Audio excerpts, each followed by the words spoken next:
Ai về mèo vàng hôm nay qua má pi lèng mây bay, nhỏ quê lượn quanh bản làng thầm thoáng nương đồi ngô lúa xanh tươi. Ôi quê hương tha thiết tự hào.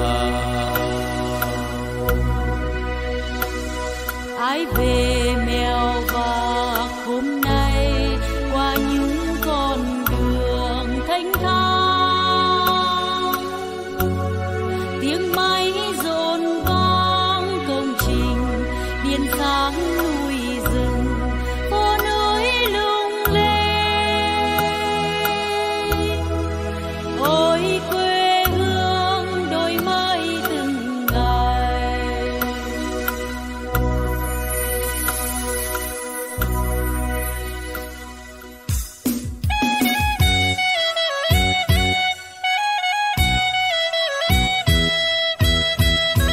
Mèo vạc ơi, từ sơn vĩ tới tận thượng phùng, dải đất biên cương núi rừng hùng vĩ, truyền thống cha ông đánh giặc dựng xây, cho quê hương hôm nay vang bài ca thành bình, cho về ngàn yêu thương thắm tình xuân câu ai.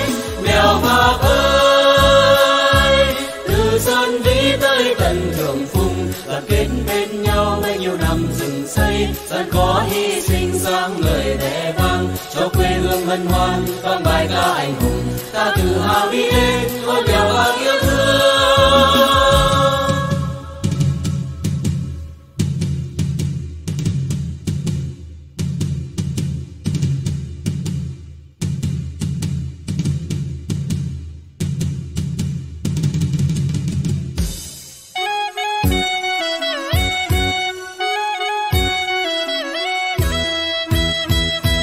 Mèo vạc ơi, từ sơn vĩ tới tận thượng vùng, đoàn kết bên nhau mấy nhiêu năm rừng xây, gian khó hy sinh sang người vẻ vang, cho quê hương hân hoan vang bài ca anh hùng, ta tự hào đi lên ôi mèo vạc yêu thương.